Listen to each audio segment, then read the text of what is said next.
Assalamualaikum warahmatullahi wabarakatuh. Saya Minda Marsanuddin dari Gizi 3B dengan NPM 3 digit terakhir 013. Di sini saya akan membahas mengenai siklus kehidupan manusia. Siklus kehidupan manusia merupakan proses berulang yang terjadi pada manusia mengenai proses pertumbuhan dan perkembangan. Pertumbuhan adalah proses pada manusia mengenai bertambahnya jumlah dan ukuran sel, dan perkembangan merupakan peningkatan fungsi sel jaringan organ tubuh dalam bentuk yang kompleks. Dan perkembangan ini terjadi secara bersamaan. Siklus kehidupan manusia terdiri dari ibu hamil, menyusui, bayi, balita, anak, remaja, dewasa, lansia. Pada siklus pertama yaitu ibu hamil. Masa kehamilan merupakan salah satu masa kritis tumbuh kembang manusia yang singkat, di mana ibu bukan hanya harus dapat memenuhi kebutuhan zat gizi untuk dirinya sendiri, melainkan juga untuk janin yang dikandungnya. Kekurangan gizi yang terjadi pada masa tersebut akan menimbulkan kerusakan awal pada kesehatan, perkembangan otak, kecerdasan, kemampuan sekolah, dan daya produksi yang bersifat menetap, tidak dapat diperbaiki. Selain itu, bayi yang tumbuh ke depannya berisiko lebih tinggi untuk menderita penyakit degeneratif. Masalah kesehatan pada ibu hamil yaitu KEK, hipertensi, konstipasi, anemia, hiperemesis, diabetes gestasional. Kebutuhan asupan gizi pada ibu hamil antara lain bertambah sekitar 180 kilokalori per hari pada trimester pertama dan 300 kilokalori pada trimester 2 dan 3. Untuk karbohidrat sendiri dianjurkan sebesar 50-60% dan total energi yang dibutuhkan terutama yang berasal dari karbohidrat, pati, dan serat. Untuk protein, kebutuhan protein untuk ibu itu sekitar 17 gram per hari. Lemak berasal dari lemak saat hamil sebaiknya tidak lebih dari 25% dari kebutuhan energi total per hari. Untuk air banyak perlu diperhitungkan sejumlah 10-13 gelas per hari.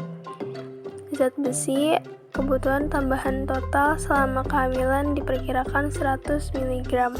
Untuk asam folat, jumlah yang dibutuhkan hingga trimester akhir kehamilan adalah 0,4 mg per orang. Kalsium yang dibutuhkan adalah 1000 mg per hari selama kehamilan. Berikut contoh makan siang pada gizi ibu hamil.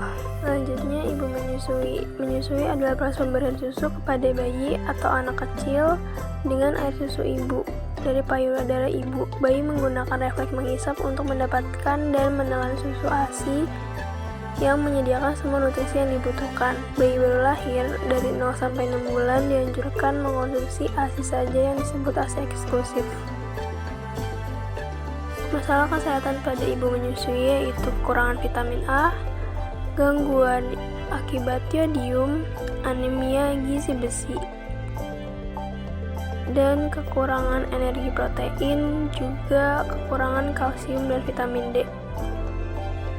Kebutuhan asupan gizi pada ibu menyusui meningkat dari 500 sampai 600 kilokalori per hari selama 1 tahun pertama menyusui.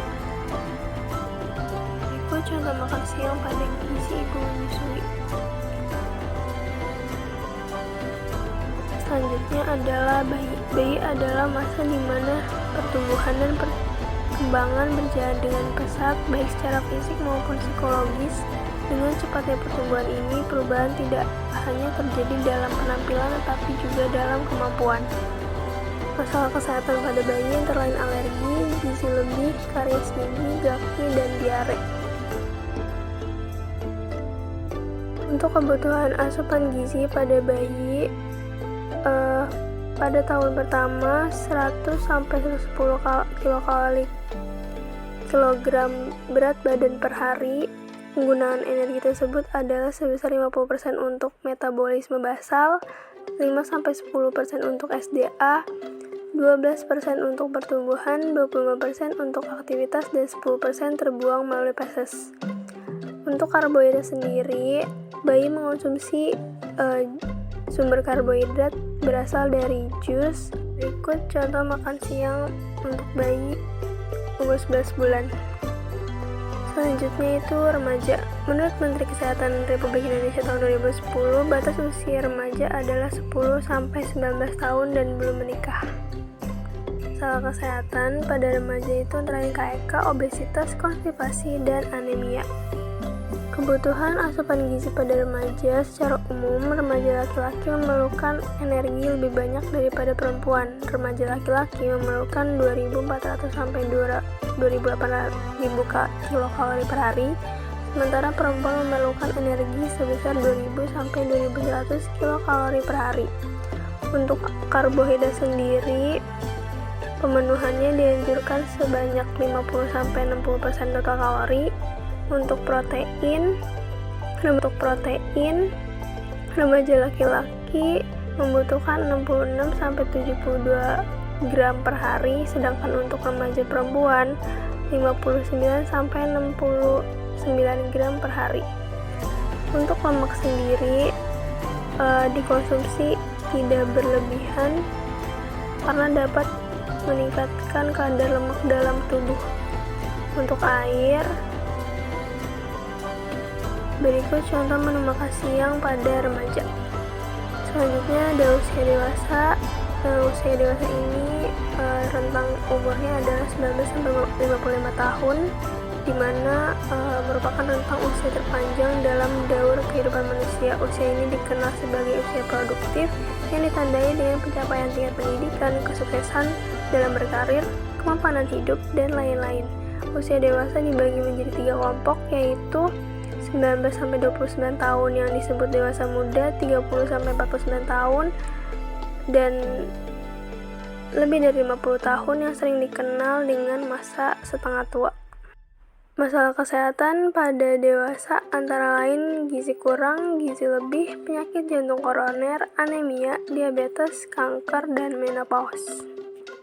Kebutuhan gizi pada dewasa sebenarnya berkurang mengikuti penurunan metabolisme basal mulai dari usia 25 tahun. Penurunan BMR atau basal metabolic rate sekitar 2-3% per tahun. Untuk karbohidrat sendiri, rata-rata per hari yang berasal dari konsumsi karbohidrat masyarakat Indonesia itu sekitar 60-80%. Untuk protein, kebutuhan protein dalam gram memiliki satuan 44 kilokalori. Dalam lemak itu dibutuhkan 9 kilokalori per gram. Untuk air, populasi umum sejumlah cairan yang biasa dikonsumsi laki-laki 3,7 liter per hari, dan untuk perempuan itu 2,7 liter. Berikut contoh makan siang gizi pada dewasa. Selanjutnya lansia. Proses penuaan ditandai dengan peningkatan kehilangan otot, densitas tulang, dan penurunan kualitas serta fungsi organ dan jaringan tubuh seperti jantung, otak, ginjal, hati, dan jaringan saraf. Juga terjadi penurunan kemampuan fisik yang ditandai dengan mudah lelah, gerakan lebih lamban dibandingkan dengan usia sebelumnya, dan karena imunitas yang makin menurun, lansia juga sering sakit. Masalah kesehatan yang terjadi pada lansia itu terlalu kurus, sembelit, kegemukan, anemia gizi, penyakit degeneratif, dan osteoporosis. Kebutuhan asupan gizi pada lansia semakin bertambah usia, semakin berkurang. Karena itu, gizi yang dikelompokkan berdasarkan usia 50-64 dan 65 ke atas berdasarkan jenis kelamin yang tertera pada tabel berikut. Contoh menu makan siang pada lansia.